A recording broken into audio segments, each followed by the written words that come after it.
YouTube, this is TJ's 2 Cents. I'm TJ. Welcome back to my YouTube channel. Sorry I haven't been uploading videos for a while. There's probably a few of you that likes to watch my series about my life in foster care. I plan to upload this video and then another one regarding a little slideshow about my life in foster care. Little certain areas about my life in foster care. I'm going to be going into details about those pictures. And then I'll be possibly uploading another video too about computer related hardware like it's 5820K. Still good in mid-2019. Anyways, let's go ahead and dive right into it. In the last chapter, chapter 8, we just left. We just left the group home in Topeka, Kansas just ended up shutting down due to state regulations were changing. So the house parents decided to take the last remaining 2 foster children because I guess they couldn't find any additional placements for them. And we ended up going down with them to Wichita, Kansas, to a trailer park on the south end of town. And we ended up going down with them as their foster children. The other kid that went down with me was George. Yarbrough, I think. I don't necessarily remember his last name. And we never got along with each other at all, and they also put us in the same tiny room like the house was in a trailer home on the south end of Wichita. And the room was really small. It was a 3-bedroom trailer, so should have been no reason why they couldn't put us in another room. Or better yet, they could have got a bunk bed instead to accommodate accommodate putting 2 people in a room, because they had to put 2 full-size beds. Like, the room was small enough to begin with. Even after the children's home, they had 2 kids per room, and the rooms for the kids was twice the size. But I guess they wanted a guest bedroom or something. One of the interesting things that I remember was that my half-brothers, Nathan and Jonathan, lived right down the street from me at their mother's house. I think I only said hi maybe once or twice. Because I think they were always busy. And the funny thing was though, that my brother Jonathan and I actually attended the same high school. Like when I transferred down to Wichita, I never noticed it until I saw like a publication in a school newspaper, like who graduated and stuff, like, and I thought it was pretty cool. But I ended up going to Wichita South High School. And when I transferred down there, I also found out that I was still able to stay in the Army ROTC program instead of the Marine Corps. But the JROTC at South High was actually pretty fun and more of laid-back atmosphere. You still got the same basic military structure and experience and stuff like that. But this time it was a little bit more different because I was able to attend a little day camp because that slot opened up. We did like team building exercises and zip lining and stuff like that. And I ended up getting a service ribbon for that too, for the ROTC program. But the school year was already coming to a close because, like I mentioned, the group home shut down like a month and a half before school ended. So summer was right around the corner. And when summer started, I was able to join a cross country camp. Is where we would meet up every morning, like at 6 o'clock in the morning, and go on a few runs. And for this, it was pretty fun though, but I couldn't do it every morning because it was hard to wake up MR.E every morning just to drive me down there. And then I ended up not being able to stay in the program even though I wanted to stay in there. Because I ended up going to a day camp called Gear Up, and it was located at Wichita State.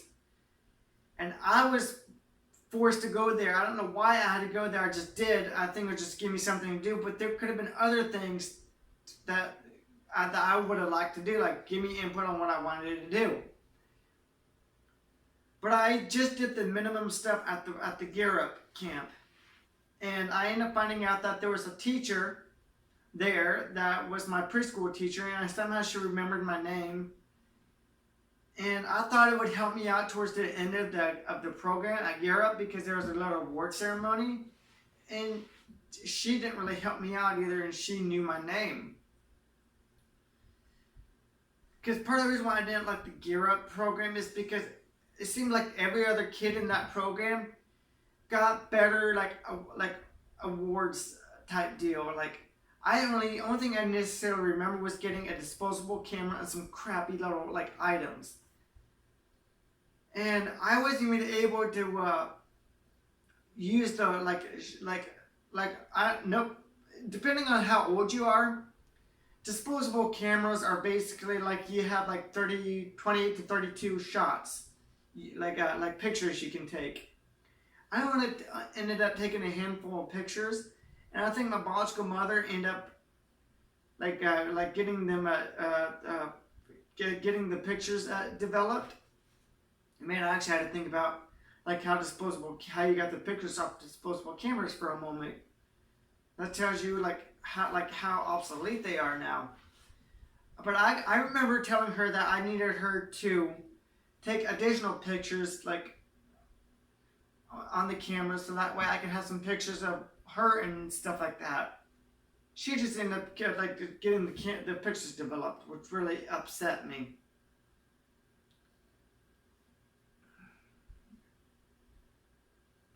But but yeah, that was the camp though, and the camp wasn't necessarily that fun.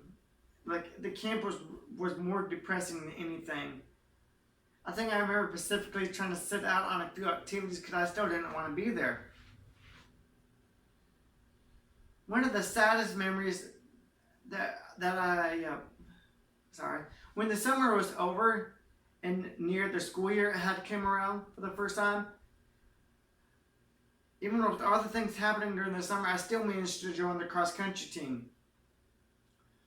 And when I was not at school or during cross country time, I spent most of my time going to my MR.E.'s church because he was a pastor there.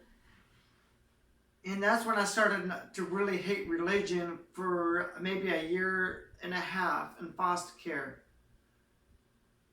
I mean, at least for at least for the rest of my time at that placement. But Mr. E was a pastor at a Southern Baptist church.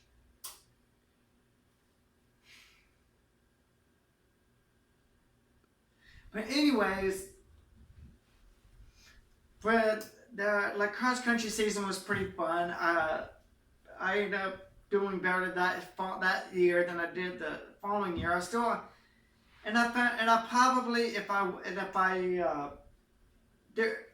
There wasn't necessarily enough people on the varsity team, so like I was able to do a handful of varsity matches. In one of the varsity matches, I could have got a token or a ribbon. I could have placed in the varsity match because there wasn't enough people at that Pacific cross country meet varsity. But I think you had to do so many varsity matches, varsity meets, just to get a letter or a pin, which I didn't realize at the time. But cross country seemed to went by really fast, and then my birthday came up. And this was one of the saddest memories that I had in foster care, and specifically at this placement, because it was my 16th birthday. And with most people, their 16th birthday are supposed to be like one of the happiest moments, like a quinceañera or 16th birthday. Those two birthdays are like doesn't matter like really, but they're like a 16th birthday is supposed to be like any teenager's best birthday to remember.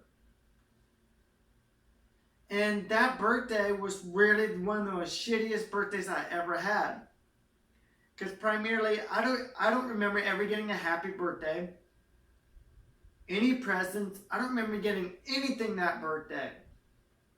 Like, we did go out to eat, but since my birthday landed on a Sunday, it wasn't necessarily anything special because we normally went out to eat after church every Sunday.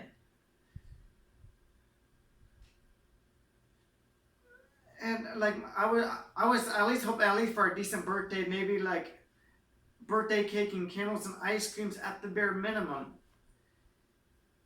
But I got nothing that day. And like,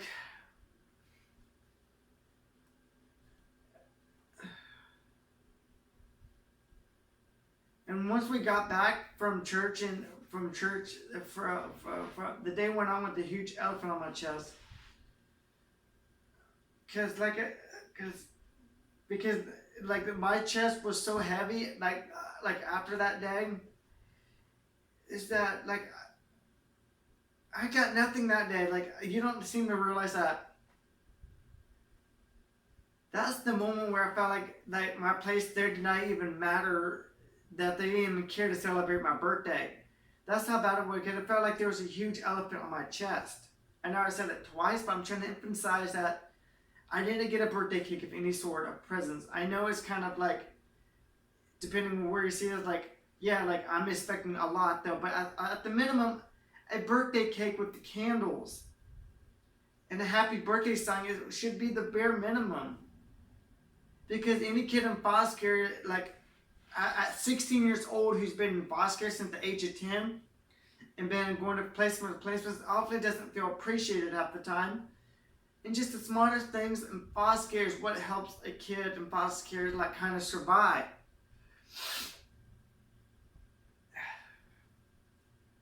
But I end up managing to stay in the house, I think, for another couple of months. I think I end up leaving that following November. But cross-country season was coming to an end, and I end up starting a new job, which probably will be around the October mark, because cross-country usually ends at the middle or beginning of October, like right before basketball season starts. And I ended up getting a job at a fast food Italian restaurant. I only worked there for less than a couple of months. And it was really sad because I remember one night my foster parent, Mr.E, refused to pick me up from work one day after work. He just refused to pick me up. He just refused to pick me up after work. And I worked on the other side of town. At that time, I didn't know what to do, so I kind of ended up sneaking onto the boss's computer and end up looking for an employee and end up staying the night at her house. And I think the following morning I walked all the way back to Mr. E's house. I probably should have called Youthville and they would have sent somebody to pick me up, because that was considered child abandonment right there. But I think that could, like, right then and there, that's when this shit started to hit the fan at that foster home. Cause and then I ended up finishing getting kicked out of the foster home. But also probably when I started getting kicked out of the foster home, I don't think I necessarily disrupted on my own and made bad decisions. I think it was a mixture of both, but primarily more on my end.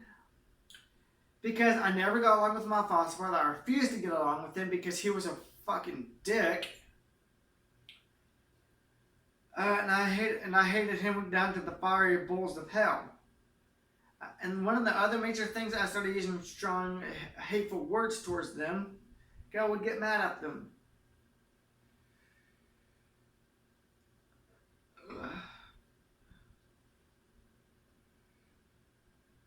And then I eventually did get kicked out of their home.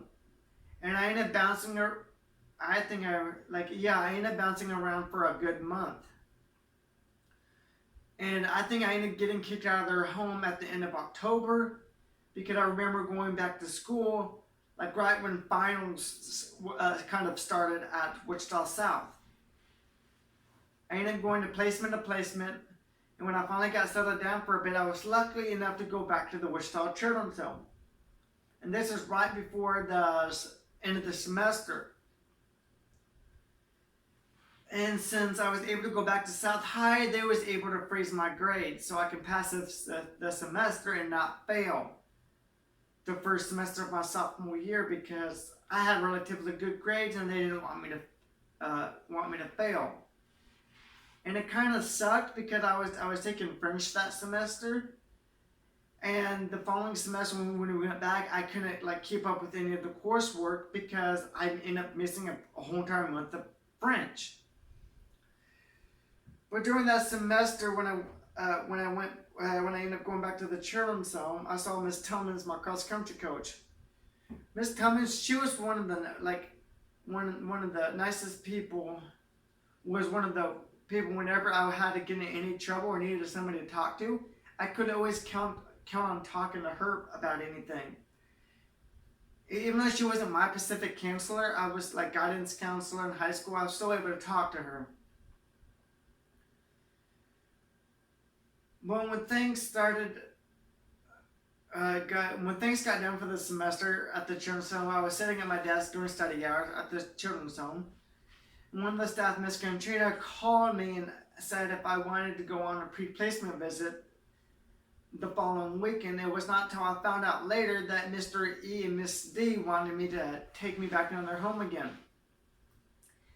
And this specific, and it really pissed me the hell off to an extent where, like, I was pissed off for one that they kicked me out of the house. I had a job.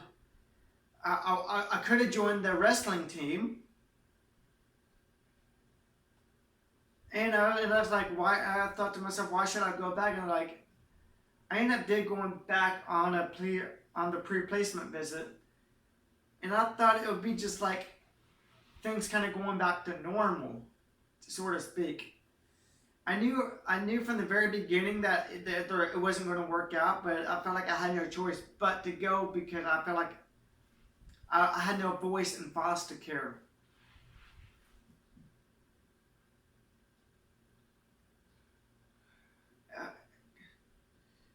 And I think I wanted to go for a walk just to buy something from the gas station because I had a little extra pocket change in my thing. But before, so I actually need to backtrack a little bit. I digress. But anyways, when I ended up going to the pre-placement visit, I think to like give Mr. E, like to get everybody giving each other another chance. What really pissed me off more than anything, I still saw George there. And I thought he would have been kicked out a long time ago because he just turned 18. Like before I got kicked out of the house the first time.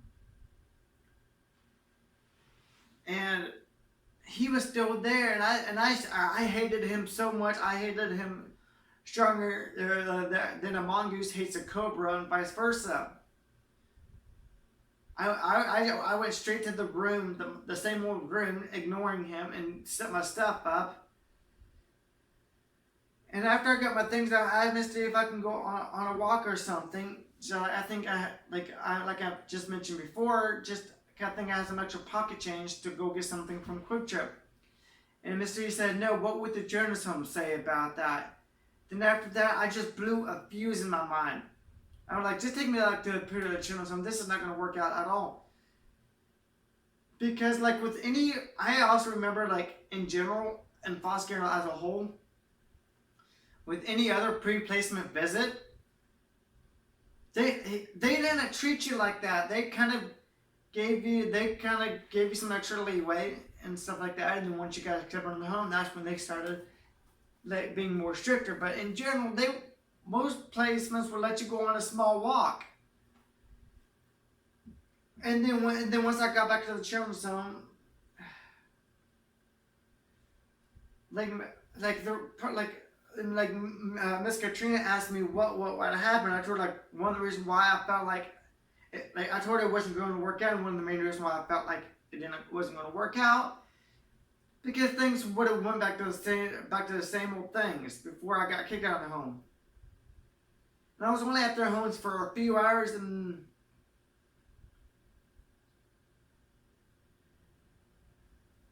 I guess I should have given them another chance, but I was also kind of really still pissed off at them in general because they kicked me out when I had a job.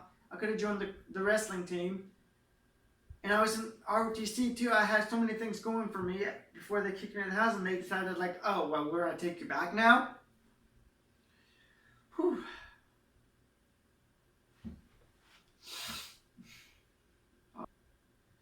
Well, yeah, I could have stayed with I could have gone on the track team and stayed in my old ROTC unit. And yeah, when I got back up to Teen Boys, I was asking about my peers and other staff that night, like, are you out of your mind type deal? But once water became water underneath the bridge, I was ready to go back to South High again. And I think I was only there for another few weeks. Like, I was there for less than a few weeks after. Shortly after the semester started, I ended up getting another pre-placement with a couple called Malcolm and Julianne Young. And this pre-placement visit was, and for some reason Miss Julianne thought that I was in her home before, like, and respite, but I don't remember it. She did, but I don't remember it. But I don't remember ever spending the weekend like with her before. And after that conversation was over, Caleb asked if I wanted to play Xbox. And of course I said yes, and we ended up playing Xbox all weekend. And when Sunday finally came around, I went to church with the Youngs, and soon afterwards it was time for me to head back to the children's home. Once I had gotten back to the children's home, they asked how I like it, and of course I said that I loved it because I had a fun weekend. I felt normal. After a week or two had gone by, I found out that I was accepted into their home. The sad thing was that I had to be transferred to another new school again. Yet I was welcomed with the new homes with hopes that this one would be the one. Just a little recap, because we're pretty much done with the video. So far, this would be my third high school already in less than a year and a half. I attended Topeka High. I attended South High. And now I'll only be attending a new high school with the Youngs. And I ended up going to at least 8 different high schools. At least 8 different high schools in during my high school years. So, but yeah, that was chapter 9. That was this was kind of a two-parter episode. And to kind of recap on chapter 8 and chapter 9, since they're two really big events in my life, and they kind of correlate into one huge event. I'm into one huge moment in my life, or moments in my life. This was like, I considered this one placement, like even though it was considered 2 different things. This was the longest like situation, I guess you could kind of per se, that I was, this was the longest one that I was in. I was in their home for a little over a year. I remember going to their home on July 31st. Which I don't know how I specifically remember that day, but it was at the end of July. It was at the end of July, so I was probably at their house, in the same situation with the same house parents or like house parents, for about a good year to year and a half. And that was like the only time I was in. But then I ended up with finding Chris and Joanne again later in foster care, like I mentioned before. And I'll be talking more about them towards the end of my series. And I plan to have my book published through Amazon, and I'll put the link in the affiliate. I'll put the link in the description down below once it's uploaded to Amazon eBooks. But anyways, And the next chapter, chapter 10, will be about the Youngs. And a little, I gotta grab the mouse again, because I have a little prompt in the back. And the Youngs, I don't really think I even need this though, but the Youngs I think I was there for maybe 6 to 9 months.